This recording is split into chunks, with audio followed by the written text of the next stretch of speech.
Welcome to Kites and Strings, the podcast about creativity. My name is Steve Plume. My co-host, Catherine Shinnock, and I are both registered art therapists and licensed clinical professional counselors, in addition to being creatives. In this podcast, we explore and offer varying perspectives on creativity, and we especially look at the tensions often present for those who prioritize a creative lifestyle. Along the way, we interview fabulous guests who have found their own success living their creative lives. Today, we welcome Christina Flach. She's a celebrity makeup artist, which in and of itself is a creative existence, but she's also the founder and CEO of Pretty Girl Makeup. We hear a good deal about how creating that company alone could paint her as a creative. However, most impressive has been her adapting to ensure a foundation of happiness for her and her children, despite the passing of her son 13 years ago and her husband, professional tennis player Ken Flach, just a few years ago. We joined the discussion talking about some of her celebrity makeup clients, including Empress, a guest on Kites and Strings a few weeks back. The two are friends, and it was Empress that communicated to Catherine and I that Christina is inspirational in the way that she grabs her string and flies her kite.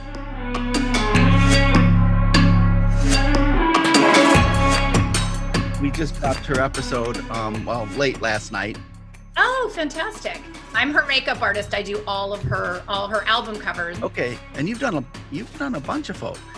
I have been very fortunate with the amazing clients that I've worked with over the years. It's been so much fun being able to meet these people and having just like one-on-one time with them alone. I feel like, Christina, you fall into this category of people who are like honorary therapists. So like hairdressers, tattoo artists, bartenders, makeup artists, you all get to do the therapist job without any liability. Exactly. It's true. I've had some athletes or celebrities, get into my chair and they don't want to speak at all. Like I have to know when to zip it. I have to know when to listen. I have to know when they want to talk. It's just because it's their time. And the most important thing before they get out in front of the camera is that they feel good on the inside. It's super important. As you guys can imagine, being in front of the camera, you can't hide your eyes or your sadness or your bad mood. Yeah. That process is an intimate moment with you. I mean, think of proximity and touching someone's face. Because, you are right in someone's face. So I usually just start with, putting lotion on their hands and kind of just connecting with them. Yeah. Kind of calm them down and kind of connect us in a way that's not too invasive before I get in there with my makeup brushes and start making changes. So, and I think Catherine was probably going to ask this. How does one get into that? Yeah, it's I'm so curious how you get it. Okay, I'm a girl. Do my makeup, hang out with girlfriends. I think at some point, everyone I know wanted to be a makeup artist. But how do you actually make that your real job? Your job? Yeah. My mom had brain cancer when I was young, and she and my dad were going out for dinner one night, and I was probably 12 years old. And I said, "Oh, Mom, I'll do your makeup for you." And I don't even know, but I transformed her. She started looking like herself, right? And so it was so interesting to me how she looked different, but it's also how she felt. She felt so her old self. And so I just remember that feeling of making her look beautiful, but making her feel beautiful. And so that's kind of how I started. And then I just started with friends, and people referred me other friends to do their makeup. And then I got an agent and I started my makeup line. I got a publicist, and it just kind of happened from there. I don't know. I was very lucky. And, my agents have been amazing over the years. I've worked with Condolezza Rice, Journey and Mettalica, Isaiah Washington, Hillary Swank. Wait a minute. Wait. So as just a makeup artist, before you developed your line and everything else, you worked with an agent who booked gigs for you. Yes. Yes, you wouldn't believe makeup artists have agents, right? Well, it would have never, I guess I never really thought about it, but when you're saying it, it makes sense. You have one hub of a person who's an agent who can then connect you out. And so do you get booked out on one-time gigs? Do you get booked out to do a whole tour with a band or whatever? How does that how does your life look? I do a lot of fashion as well. I've worked with Gucci and Louis Vuitton and Gap and Mark and Graham, and I work with the Food Network a lot with the celebrity chefs, which is super fun. I live near Napa. So when they come out here, I get to work with them. And I work with Fox a lot. I finished a series with Isaiah Washington. He used to be on Grey's Anatomy. Okay. And it was called Kitchen Talk with Isaiah Washington. And it was really a cool concept. Like he would interview one person, but they would do it over a meal. They would prepare the meal and then they'd sit down and, eat. And it's so interesting. The best conversations you ever have are in the kitchen. Yes. But when you're doing makeup for someone who's about to consume food, do you have to think about it differently? They're going to have like no makeup right here and all the makeup up there. How do you that's why I'm on set the whole time and I'm touching them up. Yeah. Part of my job is making sure that they don't look made up. You look at my portfolio and you'll see like everyone has really nice, even skin and pretty bright eyes. I can do a really natural, make them look like the best versions of themselves.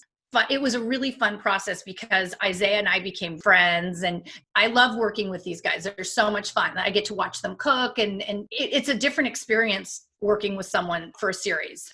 Every day is different when I go on set. Some days I'll go do a jewelry line or fashion, and I'll work with some athletes or musicians. It's always different. So like hearing that your aesthetic is really to kind of keep people more natural looking and bring out kind of what's already happening there. Like, have you ever been booked for a gig and they're like, do they tell you what kind of makeup the person wants? Or do you just like look at a face and you're like, this is how this works? How does that happen? The like art of it. Every project is different. So I just kind of know with certain clients, like if I go work at Gucci or Louis Vuitton, they're very specific. Like they'll give me a paper with the exact look that they want. And they usually want like totally minimal because the focus needs to be on the clothes, not on the model. Right. So they just want her to look even, like, even skin, but look like she has no makeup on. And that's a different skill set. Interesting. Than other projects. For example, I worked with Empress. She pretty much lets me do what I want. I know like if we're doing a song or an album cover, she lets me have free reign, which is super fun. But most of the time I'm directed by, a producer or the stylist. Yeah, totally.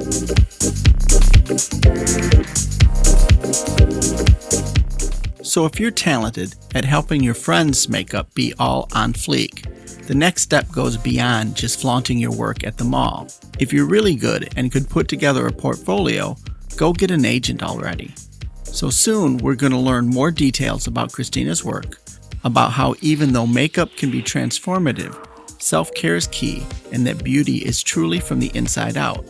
That said, if you're a soap opera star and you drop the ball on the red carpet, you're owed some bashing. And Christina might just be that minivan driving, Ugg-wearing mom that delivers said bashing. Speaking of bashing, I'm likely owed some for misusing the term on fleek. Or, even if I use it correctly, I'm owed some bashing for using it in the wrong decade.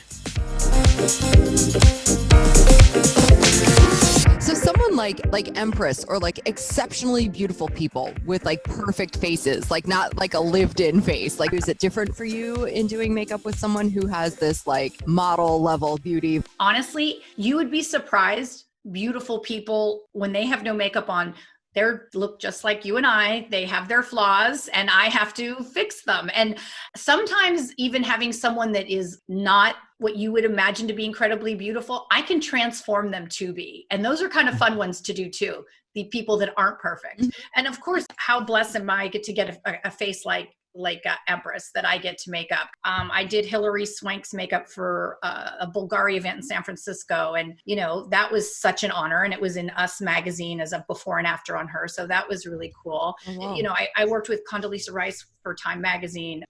Every face to me is special and fun. And I love getting the opportunity to turn it into something different. You were mentioning how it's so different from one thing to the next. Magazine shoots, a television show, and then the type of television show. Right. And I imagine each set is very different. It absolutely is. And then, depends are we outside? Is it sunny? There's just all these different factors. But, there's all the little tricks that you learn over the years about. I'm always learning things. I learned from the CFO of Google. I was blowing out her hair and she was telling me, you need to do it, pull it tighter and do it like this. I didn't want to hurt someone when I'm blowing out their hair. Uh-huh. And I just remember her going, pull that hair, get it in here, get it in. And I was like, oh my God. It's so funny. I get these little tricks from my clients. So did you go to like, Makeup artist school? is that a thing? I don't know. There are schools. I have not gone to school, but I have worked with different teachers and different friends. It's just a lot of practice and constantly working with, your products in the face. But I have learned some different skills from other makeup artists that I respect. And they definitely, there's always something new to learn. You never know like, oh, I know everything. No, there's always something new. And, skincare is a factor. Nutrition. It's so funny. Anytime anyone gets in my makeup chair, they're going to hear about green juice and water and vinegar and, not drinking a lot, no drugs. Like, I feel that beauty is from the inside out, and it's really important to look good. You have to feel good. You can be the most talented makeup artist in the world, but if someone has been smoking and drinking a lot and not resting, there's only so much one can do. Well, to Catherine's point, a makeup therapist. A makeup therapist. I love it. Yeah. So kind of on that, and like maybe a little bit of a harder question, like I think about like the beauty industry and the standards of beauty that get put out there for women. But I feel like the makeup industry really is one that is telling women how we should look, and like watch some hilarious, like, I don't know, YouTube or TikTok of some girl who looked like she was about 20, kind of joking about contouring and how we need to make ourselves like beautiful for men. And like, how does that show up for you in your work, this like standard and that we're reinforcing for women? I think, makeup is, look, I'm not curing cancer. I'm here to make people look good and feel great. Glad we're clear. Glad we're clear. So like, let's start with that.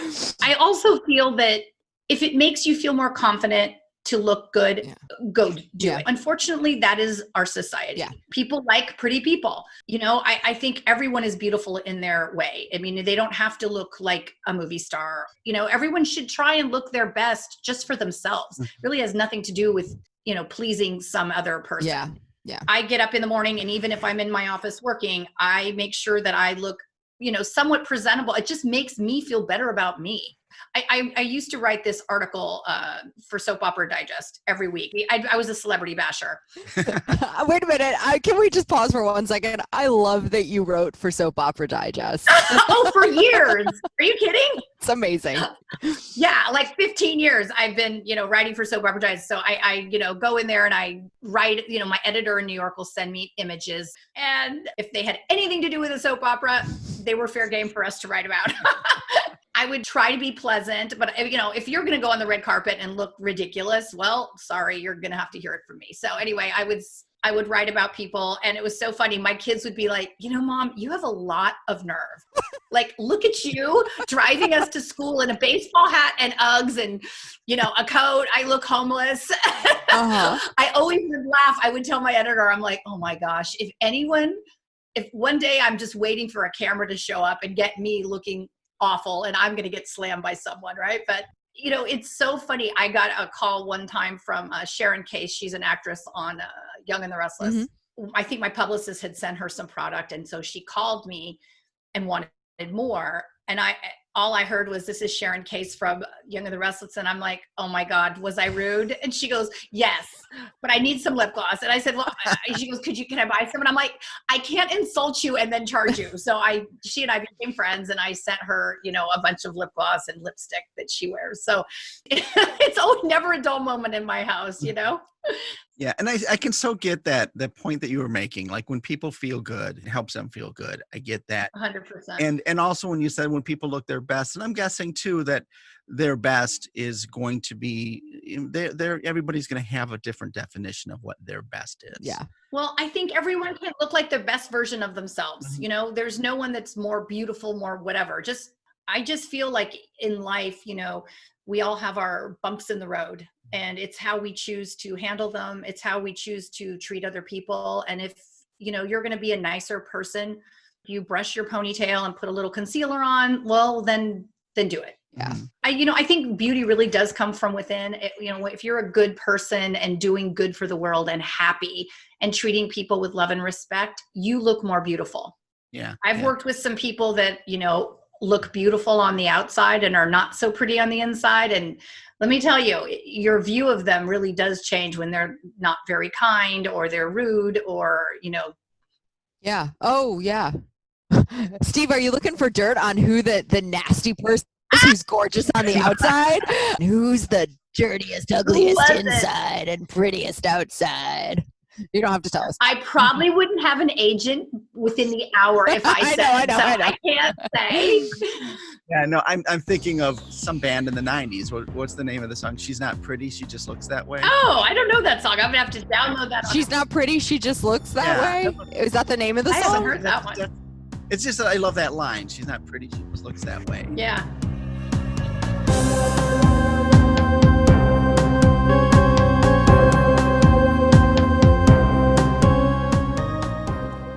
So the name of that band was the Northern Pikes, and the song, She's Not Pretty, She Just Looks That Way, was released in 1990. We'll share a link to the video in the episode description. Now we're going to jump into how Christina created her company. I love that she mentioned that it started with just a single idea, and I love that we get to discussing how people who start things, even the biggest things, usually start off not having any idea what they're doing. They get inspiration from others and they borrow and adapt ideas along the way. Remember, the heads of big companies are usually just normal people who've jumped in, committed, and figured shit out as they went. If you have an idea and a dream, I encourage you to get started and to ask yourself, why not me?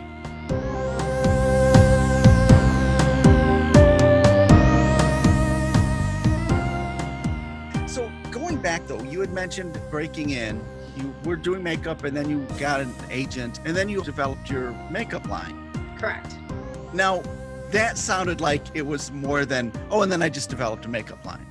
Well, yeah, you don't just wake up and go, I think I'm going to create a line. I mean, I think I did. I guess you do need to have that first initial thought and then figure out how to do it. I worked with a chemist in California and formulated my lip gloss and my lip plumper. Those were my first two products. Woman owned, obviously, and self-funded. So I didn't have a ton of money to create a lot of products.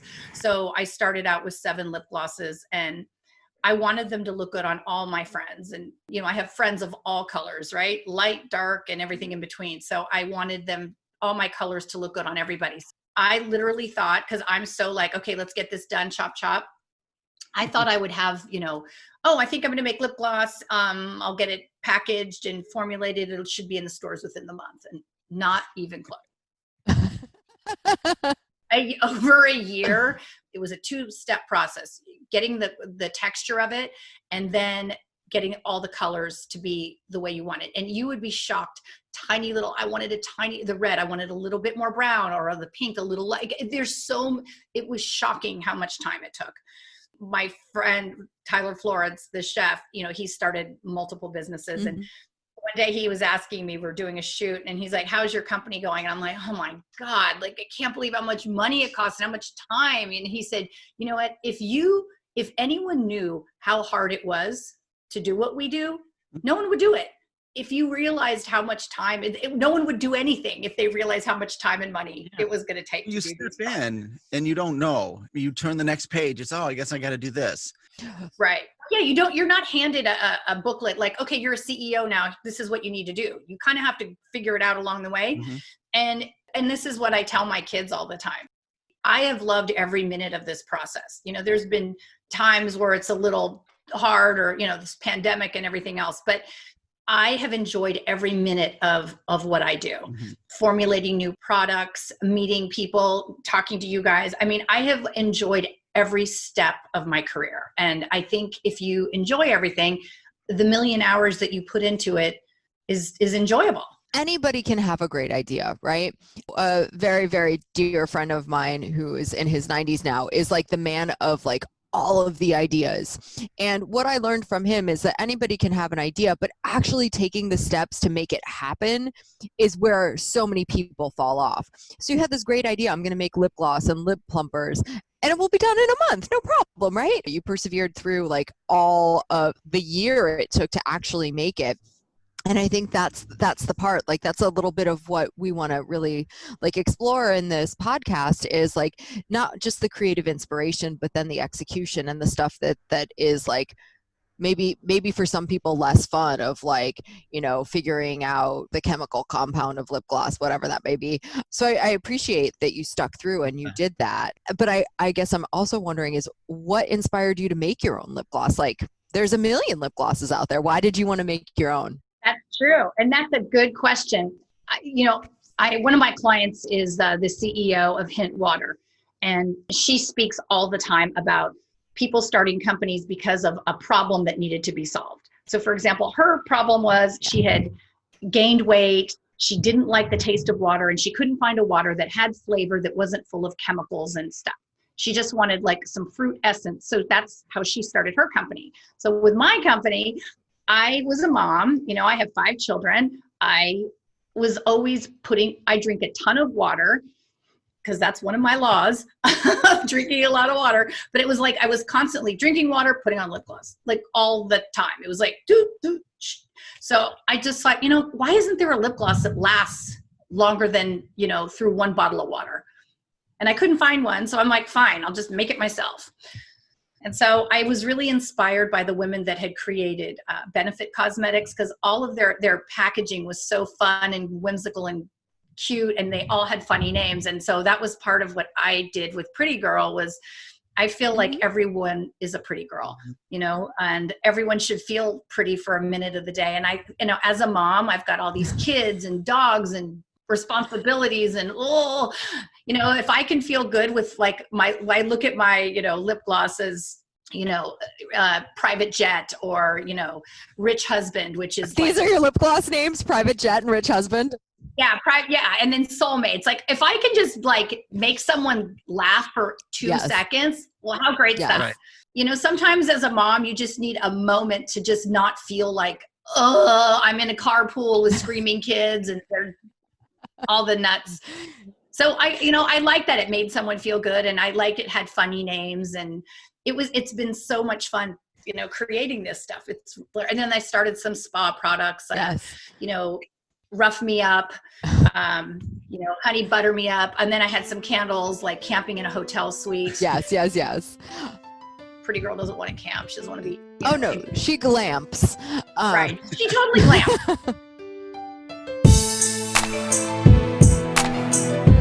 I think it's great that Christina can tongue-in-cheek these excursions into fantasy by way of the Lip Gloss Express. I'm reminded of studies that report how simple makeup items like lipstick and lip gloss see a spike in sales when economic times are rough.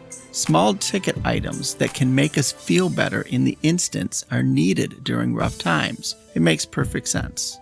Soon we're going to hear about the devastating losses that Christina has experienced in her life, but we're also going to hear about her coping and the dignity and grace that she's employed in the process. My logo for a while was like a picture of like a cartoon character of me with a poodle, because that was like her. Like, that was that life that I kind of wish I had some days when I'm in the carpool with screaming children, that I'm jetting off to Saint-Tropez. And sometimes we just need a little bit of fantasy in our day when things are challenging, which, life gets bumpy sometimes. My life has certainly been bumpy. And for sure. I've learned to ride the waves and deal with. My husband passed away 2.5 years ago, and which, my life was perfect. I was married to the love of my life, and he was amazing, and I had my career, and my kids were great, and and then it wasn't. He passed away of sepsis very quickly. I've had to learn to being a widow at a very young age, and I speak about raising awareness for sepsis. I feel like life gives you lemons. Well, you have to figure out how to make some lemonade. And if I could help, my husband was a tennis player. He was a professional tennis player named Ken Flach. He was number 1 in the world. Yeah, he was an amazing tennis player. Thank you. Yes, he was. 3 Wimbledons. Yeah, he won a gold medal at Wimbledon. He was an amazing, but on the Davis Cup team, he was just a wonderful, wonderful person. So because of who he was, I've been able to, raise awareness and honor him. I started a foundation for him at a school called Northern Light School in Oakland, California. It's a private school for minority children that are all there 90% on scholarship. My son also passed away 13 years ago on Christmas. one of my twins, Bo. And so I started for him as well, an educational foundation and a garden at the Edna McGuire School in Mill Valley. Education and nutrition are two very important things to me. And I think, my children have been very blessed with a beautiful life. And I think every child should have that same opportunity. So if I can honor my loved ones, my husband and my son, by raising awareness and raising money for other people to get educated, that changes lives and communities and the world. That's an important thing to do. Then I started talking about grief, which I never expected. I was so funny. I was having dinner with some friends last night, and I was telling them that I was doing this radio show and on Sirius, and I'm waiting to get on the show. And the woman was saying about me. I didn't realize she was talking about me. She goes, oh, we have this really special guest on. She's had this very tragic life, all these bad things. I'm like, oh my gosh, I wonder who that is. And she goes, and her name's Christina Flach. And I'm like, oh no. And so when I got on there, I go, wow, it's so funny that you see my life as tragic, because I feel like my life is so incredibly blessed. And I've had some very bumpy things happen, but I have children, I have a business, I have responsibilities. I can't lose my mind over these things that have happened that are tragic. Yeah. I want my children to be happy, and I don't want them to see me going off the deep end when I feel like it sometimes, One of the things that we had stated very early on in this podcast is that creativity is as much adapting as anything else. And what you're talking about is just that. Certainly there's the start of your business, but then these bumps, significant bumps, some people call them tragic, it sounds, but you're saying that there's these bumps and you figured out how to weave them into your moving forward process. Right. So I feel like everyone's heard of PTSD. And what I hear in your story, Christina, especially in hearing the way that person framed you for the other radio show you were on, it sounds to me like you identify more with post-traumatic growth, which we don't talk about, which is really to me, pretty frustrating, because we can go through incredibly tragic experiences, whether they're little bumps or big bumps, and come around them on the other side and look at them as opportunities and gifts for growth and change. And hearing that, with the loss of your son and the loss of your husband, you speak about sepsis, you work to create and honor them in what you're doing. And that's post-traumatic growth, not getting stuck on the pity pot of the bad things that happened to me. I'm acknowledging them and I'm integrating them and I'm learning and I'm growing from them. And I wish that popular culture would speak more about that and opportunities for that. So when someone does go through something tragic, I can realize that I don't just have to woe is me about it. I can say, wow, this was really hard and this really sucked. And I'm going to turn it into something else for me. No, it's have you ever heard that term? Yeah, I have. And I need to use more of it. And yes. I totally believe that, because I went to this grief camp after Ken died, and my friend Eva told me we were going to a spa for the weekend, and I thought we were going to be laying by the pool and getting massages, and no, we get there and it's grief camp. It wasn't so much fun, but it was needed. And there was this amazing woman there, Rabbi Sherry Hirsch, and she had written a book, you might have heard of it, called We Plan and God Laughs. I had total plan. And guess what? It didn't work out that way. But honestly, I'm allergic to being miserable. I wake up in a good mood every day. I remember after Ken died, I just was like, oh God, I just want to feel normal. I just want to feel normal. I want to be happy again. And, I had to kind of just sit in feeling not happy and really miserable. Yes. Even now I cry. Yes. I can cry at the drop of a hat about, I see a picture or video of him and I start to cry. It's, you don't ever get over grief. Okay. It's something you learn to manage. Yeah. I remember I was on a hike one day and I was kind of I had these conversations with my husband in my head. I could hear him saying to me, it is so painful for me to watch you crying, and I look down at you and you're crying, and I can't hold you and I can't make you feel better. And I just remember thinking, oh my God, how horrible would that be for me to look down at my husband or my children if something happened to me? So I thought the best thing that I could do to honor him and to do positive things. And so that's kind of where I started thinking oh, I can do positive things to honor him. It doesn't mean I don't miss him. I don't want him to be sad looking down at me either. I wanted him and my son and my mom and, everyone up there to to see me being my best self.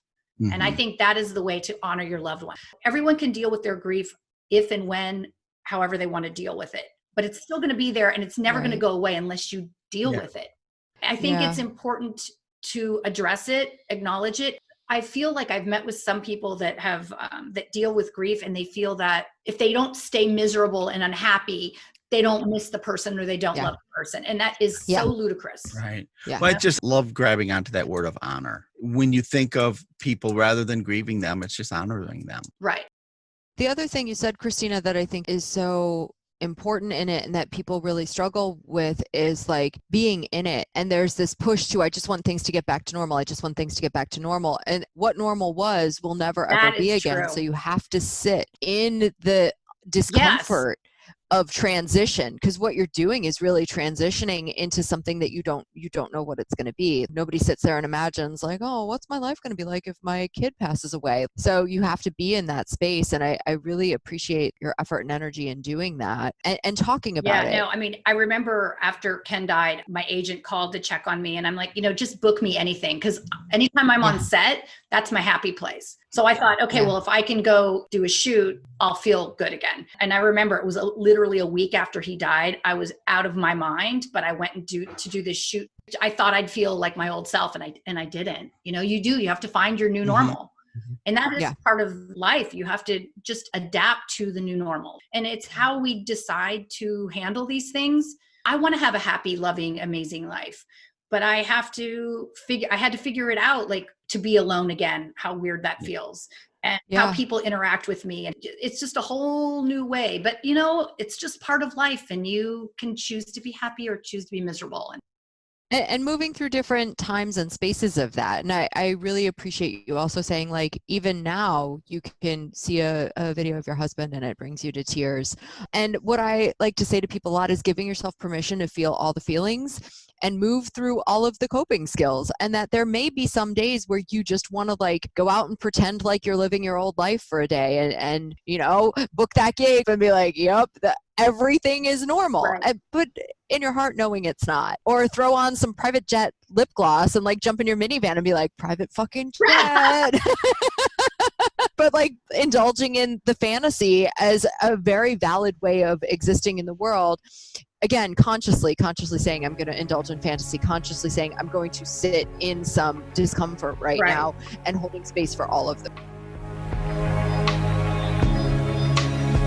I so agree with Catherine and want to restate the importance of making sure you allow yourself the opportunity to sit in all of the feels.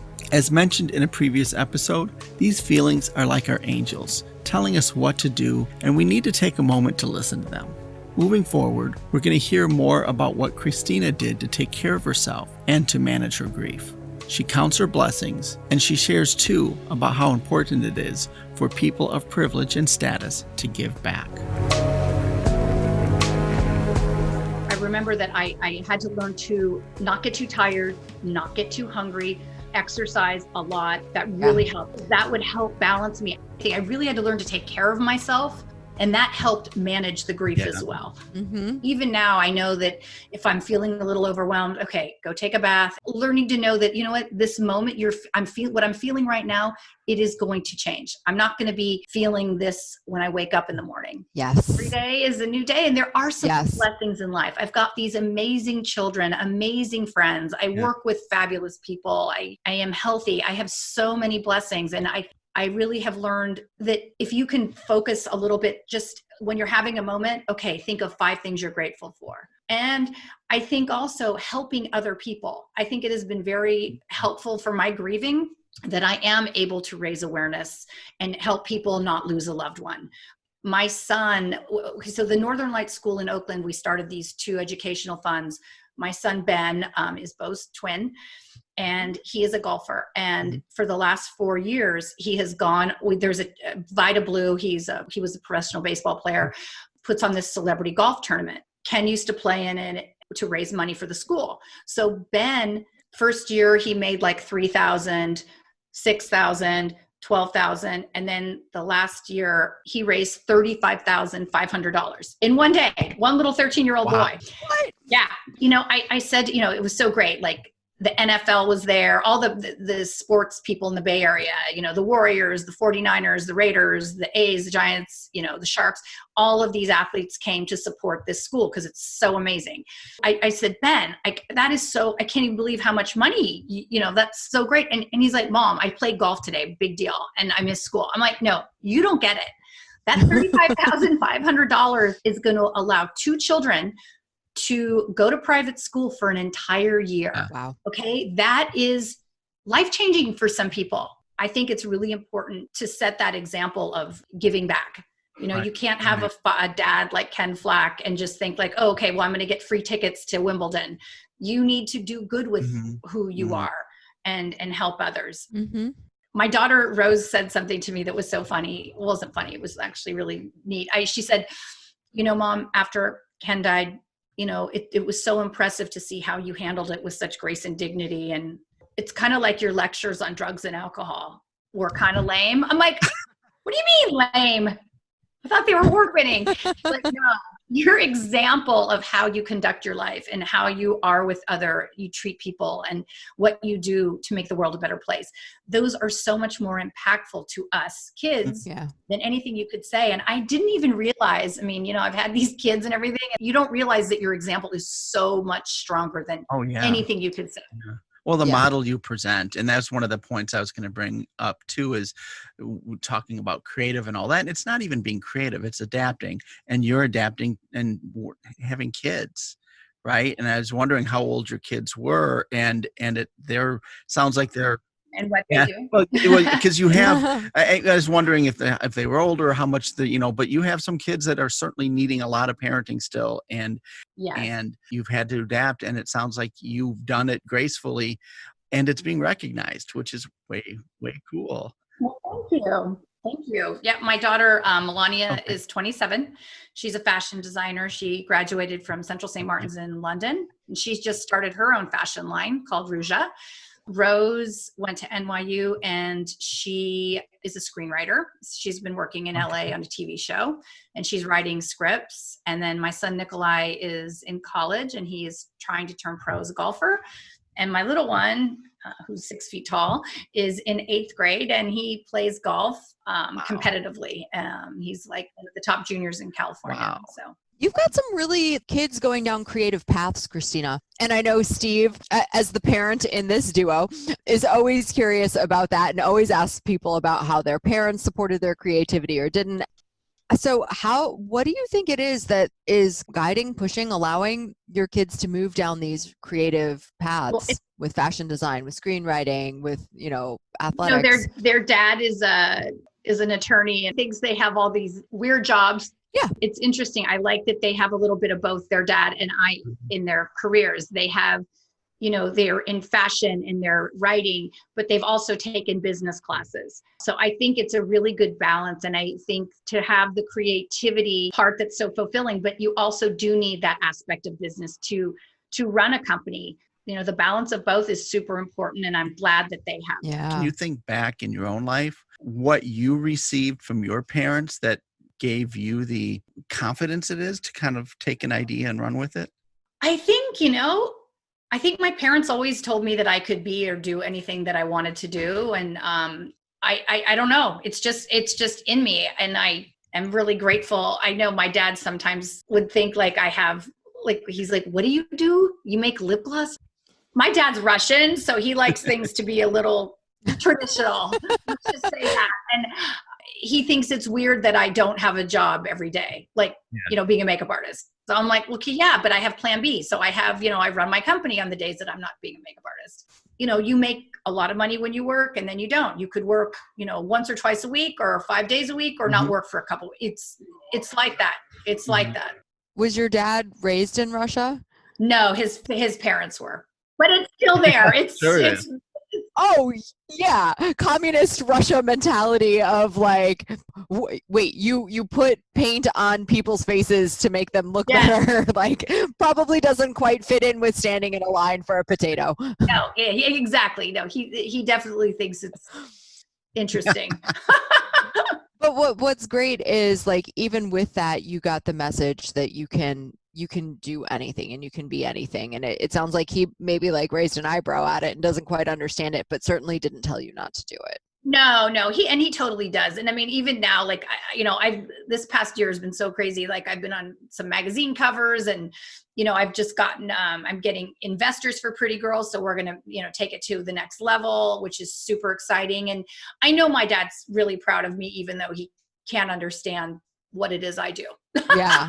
And what I hear is, I mean, you talked about a plan B. Sometimes you need a plan C, no, honestly, I am a makeup artist. I own my company, but I also do consulting for other company. I have another, with COVID and everything, I've had to get a plan C. Yeah. And I was very blessed that one of my best friends is a CEO of another company and he has hired me to do some consulting. So believe me, you have to do what you have to do. And nothing is beneath what I need to do to make money and work hard. I'm hearing about the plan A, plan B, and plan C, and I'm almost thinking of them as like plan everything. One of the things I've kind of thought about, we talk about finding balance. And I think it's a lot more about finding harmony. Oh. It means going back and forth. And it's not always that. And it sounds like you can move between those different levels. You might hit plan A, plan B, and plan C in the same day. Mm-hmm. Oh, I have, it's so funny. Before I came on today, I'm like, I'm going to go be her, I'm going to go be Christina Flach CEO. And then I'm going to go do some of my consulting. And then I'm going to go do something else. It's like, yesterday was Sunday and I shot a commercial all day long. One of the beauties of having your own business, you do get moments of time off, but then, it's Saturday or Sunday and you have to work. Yeah. And I don't say you have to, you get to work. You get to work. I am always grateful when I get to go work on something. Yesterday was an incredible day. I had cameras, focused, and it was all about Pretty Girl. And so it's a little funny having that scenario because I'm normally not in front of the camera. And I was in front of the camera with my products. Like, oh my gosh, I can't believe this is happening. This is so exciting. It's very fulfilling, I have to say. It's hard to obviously enjoy the bumps. It goes up, it goes down. I have no doubt in my mind that everything is going to work out. Worrying is such a waste of time. It is pretty much praying for bad to happen. So if I just know everything's going to be fine, I just focus on that and everything is. It's shifting from a scarcity mindset to a mindset of abundance. Absolutely. Faith and confidence in yourself for sure. too. Uh-huh. It may suck right now, but it's going to get better because I have the ability to make that happen. Well, and because I choose to make it better. I'm not going to allow myself to just live and wallow. I think it's pretty clear that Christina has spent little time wallowing. I think, too, that my preferred metaphor of harmony works better than balance. It implies that all parts of our lives work with and complement the other parts. It takes some time to arrive at that place, but I think it's wonderful once we get there, because it allows for moving between the parts more seamlessly, just as Christina describes. We've learned how her kids have recognized and appreciated her handling very difficult times with grace, but now we're going to hear some guidance that Christina expressly offers her children. I've always told them, look, you figure out what it is you love doing, whether it be fashion or writing, and figure out how to get paid. My daughter, was in London for 4 years, studying and working in London on fashion. And my daughter Rose moved from New York to LA. And I'm so proud of them that at such young ages, they've created these beautiful lives. My daughter started her own fashion line and she's 27. And my daughter Rose has, she was a writer on the TV show Mad About You, that there was a reboot. She was like the youngest writer they'd ever had. I was so proud of her that she would be like, Mom, I get to work before everyone and I leave after everyone. And I'm not giving them any reason to doubt what I'm going to do. You use the phrase create their own lives. And that's what I was really thinking of when we talked about those plan A, plan B, and plan C. Is it all falls under this umbrella, which is your life. And you're creating this life, and it has these different elements, and some of which you have there because they provide an income, but all of it's there because it helps complete this life that you've created. No, it's true. And I think you get the life you want. I have had these things happen, but gosh, I have such a great life. I have a beautiful home and I'm healthy, and I have a horse that I ride, and I go to yoga. I'm so grateful for all the things I have. And my kids are so awesome. They're such good people. And it's funny because I've worked myself out of a job with them. But they're like, Mom, we have a life. Like, live your life. Let us lead ours. You have to teach them to fly off. I'm really grateful that my kids are so self-sufficient, but on the same thing, it makes me a little lonely. I'm like, don't you need me a little bit? But So Christina, one of the things I like to do is think about our like kites and strings metaphor and how that applies to the people we're talking to. And like the sense that I'm getting from you is that you are someone who takes just as much joy in embellishing and like seeing your kite kind of like fly up in the air as you do in the work of like constructing it and getting the string and like putting it together. Like your energy level does not change when you talk about like creative inspiration and then the business side. I see the passion for both of those things, and the pride you have in the hard work of your children who are doing these very creative things, but they're also doing like the work of it. That's really my takeaway from you, is finding joy in the work of creativity as opposed to the like, or in addition to, not opposed to, in addition to the free flowiness of the creativity. I used to think, I don't like running my business. No, I do love it. And sometimes I have to tell myself, I love running my business, and I love this photo shoot with this difficult person. Yep. If you can just have that, you will enjoy life so much more than if you just are dreading and having this negative attitude. And I think it's infectious. No one wants to be around negative people and negative energy. And even with my own company, I'll package stuff, I'll deliver, I'll do whatever needs to be done, and I'll enjoy it. I want to enjoy my life, and I want to be happy. Part of that is having a positive attitude. Enjoy every part of the process. Yes, even the sad part. Yeah. If you're doing what you love, even the shitty parts are great. Absolutely. Absolutely. And I know it sounds like I'm always positive and happy. Believe me, I have plenty of moments where I am crying and sad and like, why is this happening to me? And where's my person? And why am I not like... If you're always wishing you were somewhere else or wishing you were someone else, you're never going to really be happy. Right. So it's important to really just enjoy whatever it is that's happening in your life, because it's going to change, good or bad. It's going to change. How you develop your life and what you do, the lifestyle you develop is your primary project, your creative project. Mm-hmm. And there's all these different parts. And I think there are parts for, the task that we have to do, and it all fits in. Yeah, definitely. Which is wonderful. Yeah, no, it's really fun. I know we've hit upon a lot of things. Is there anything that we haven't hit upon that you think we should? Oh, that's a good question. I just think, I wish everyone to be healthy and happy and enjoy their life. And hopefully, all this stuff's going to pass. I think it's important during this time, instead of going, I can't, all these things you can't do. Well, think of the things you can do that you normally don't have time for. Organizing your house, starting a new project, starting a new business. There's no reason you can't exercise. There's no reason why you can't eat well. There's no reason why you're going to just sit around and watch Netflix. Like, do something positive. Yeah. Mm-hmm. And go help someone else. I get all kinds of makeup samples and tons of them. And so I thought, what I'll do? I will make little spa bags for people and drop them at their door during COVID. Love it. That's so cool. Christina, it was a pleasure talking to you. Well, thank you for having me. You're so kind. You guys are so fun to chat with. Yes, we have to thank Empress. Yes, thank you to the Empress. This is so much fun. All right, cool. Bye. Thank you. Bye-bye. Bye. Bye-bye.